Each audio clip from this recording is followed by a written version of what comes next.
এই যে Donald Trump lake অন্টারিওর নাম পাল্টে ফেললেন, ঘোষণা দিলেন এর নাম হবে লেক আমেরিকা, এটি কি তিনি আসলে করতে পারেন? তার কি এটি করার এখতিয়ার আছে? আমার মনে হয় আজ আমাদের প্রায় সবার মনেই এই প্রশ্নটি জেগেছে এবং আমরা প্রায় সবাই এই প্রশ্নের উত্তর খোঁজার চেষ্টা করেছি। দর্শক, আপনাদের কি মনে হয় ডোনাল্ড ট্রাম্প কি লেক অন্টারিওর নাম এককভাবে পাল্টে ফেলতে পারেন? এই প্রশ্নের উত্তর খোঁজার আগে আসুন আমরা একটু সামগ্রিক বিষয়টি নিয়ে আলোচনা করি। আজ বৃহস্পতিবার 27 আগস্ট ডোনাল্ড ট্রাম্প তার ওভাল অফিসে বসে এক্সিকিউটিভ অর্ডারে ঘোষণা করেছেন, একটি নির্বাহী আদেশ দিয়ে ঘোষণা করেছেন যে এখন থেকে লেক অন্টারিওর নাম হবে লেক কানাডা। এবং তিনি মার্কিন যুক্তরাষ্ট্রের বিভিন্ন বিভাগগুলোকে নির্দেশ দিয়েছেন 30 দিনের মধ্যে তাদের যত সব নথিপত্র আছে সব নথিপত্রে এই লেক অন্টারিওর নাম লেক কানাডা হিসাবে তার প্রতিফলন ঘটাতে হবে। কানাডার প্রধানমন্ত্রী মার্ক কার্নি তার প্রতিক্রিয়ায় স্পষ্ট করে বলেছেন, লেক অন্টারিওর নাম লেক অন্টারিও ছিল, লেক অন্টারিও আছে, লেক অন্টারিও থাকবে। মানে চিরকালই, মানে এই লেক যতদিন থাকবে, তার অস্তিত্ব যতদিন থাকবে ততদিন এটি লেক অন্টারিও হিসাবেই পরিচিত হবে। তো এখন কানাডার প্রধানমন্ত্রী বলছেন এর নাম হবে লেক অন্টারিও, আর আমেরিকার প্রেসিডেন্ট এক্সিকিউটিভ অর্ডার দিয়ে বলছেন যে এর নাম আমি পাল্টে দিলাম, এর নাম হবে লেক আমেরিকা। ওভাল অফিসে তিনি যখন এই লেক অন্টারিওর নাম পরিবর্তন সংক্রান্ত নির্বাহী আদেশে স্বাক্ষর করেন তখন তিনি আরও কয়েকটি মজার কথা বলেছেন। তিনি তখন বলছিলেন, ওকে, আমাদের এখন লেক আছে, আমাদের এখন গালফ আছে, আমাদের এখন দরকার একটি ওশান।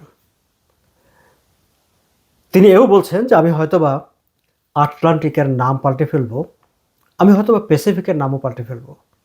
তাহলে আমাদের লেক, গালফ, প্যাসিফিক সব কিছুই আমাদের নামে, আমার পছন্দ মতো নামে হবে। ওয়াও! স্বপ্ন হিসাবে খারাপ না। অবশ্যই একটি দুঃস্বপ্ন বলেন আর সুখ স্বপ্ন বলেন, যেভাবে বলেন না কেন, ভাবতে ভালোই লাগবার কথা।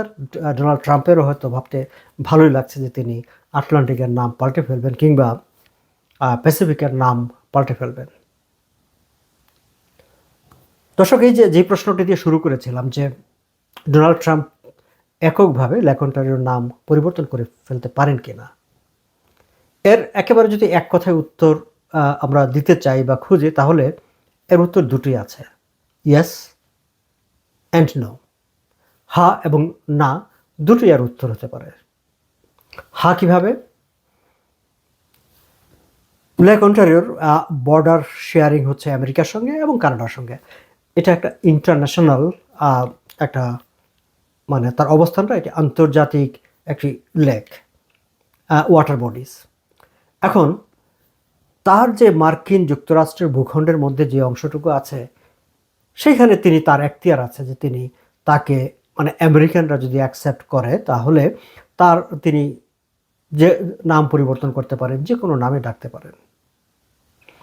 এবং সেই কারণে তিনি যে এক্সিকিউটিভ অর্ডার দিয়ে এটির নাম লেক আমেরিকা করেছেন এবং মার্কিন যুক্তরাষ্ট্রের সংশ্লিষ্ট দপ্তরগুলোকে নির্দেশ দিয়েছেন যে তাদের অফিসিয়াল ডকুমেন্টে এর রিফ্লেকশন থাকতে হবে, সেটি তিনি আসলে করতে পারেন।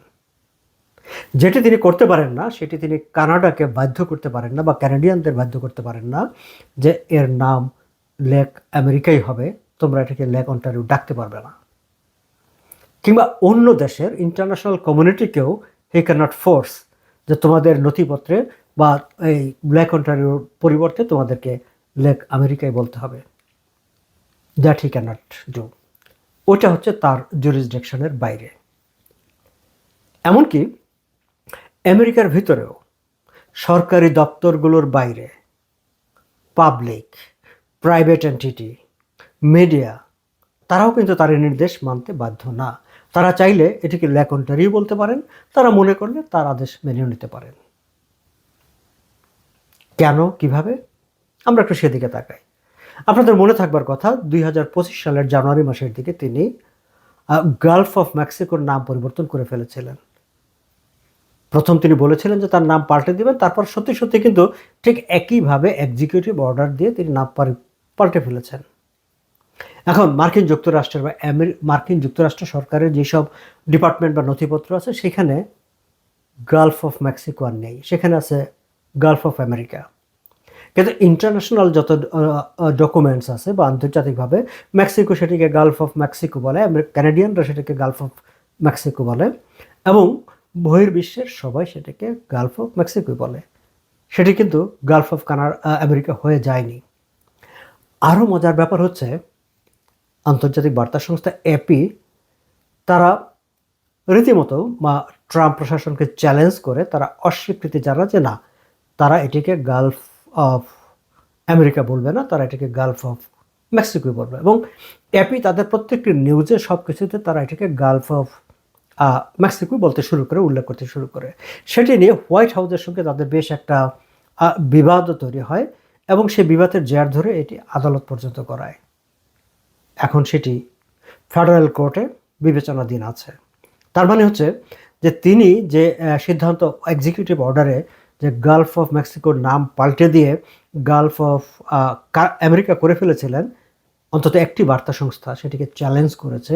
চ্যালেঞ্জ করে তার যে আদি নাম সেই নামটি ব্যবহার করেছে, এবং সেটি নিয়ে যখন তিনি প্রশাসনিকভাবে সেই বার্তা সংস্থাকে হ্যস্তন্যস্ত করার চেষ্টা করেছেন, তখন তার আদালতে গেছে।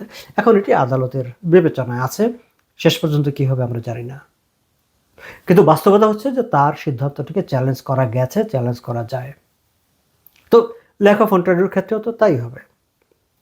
মার্ক কার্নি ঘোষণা করে দিয়েছেন, তার মানে আমরা কানাডিয়ানরা এটিকে ল্যাক অন্টারিও বলবো, আমরা ল্যাক আমেরিকা বলবো না। অন্যান্য দেশ, অন্যান্য আন্তর্জাতিক মিডিয়া তারা কি বলবে সেটি দেখার জন্য আমরা অপেক্ষা করব। দর্শক, এই যে ল্যাক অন্টারিও কানাডা আমেরিকা, মানে আমেরিকা হয়ে ওঠার আগেও ল্যাক অন্টারিও, কানাডা হয়ে ওঠার আগেও ল্যাক অন্টারিও। এটি মানে এই যে প্রভিন্স অফ অন্টারিও, সেটার নামও হয়েছে কিন্তু আসলে এর পাশে এই লেকটি আছে বলে সেই লেকের নাম অনুসারে এটির নাম হয়েছে লেক অন্টারিও, মানে প্রভিন্স অফ অন্টারিও। সো এখন ডোনাল্ড ট্রাম্প চাইলেন, এক্সিকিউটিভ অর্ডার স্বাক্ষর করলেন, আর তাতেই এর নাম পাল্টে যাবে, সেটি ভাববার কোনো কারণ নেই। লেক অন্টারিও আসলে লেক অন্টারিও হিসাবেই থাকবে, এবং তার পরিচিতি লেক অন্টারিওই হবে, লেক আমেরিকা কখনো হবে না। আর ডোনাল্ড ট্রাম্প যে স্বপ্ন দেখছেন যে তিনি আটলান্টিক প্যাসিফিকের নাম পাল্টে ফেলবেন, সেটাও সম্ভবত তার স্বপ্নই থেকে যাবে।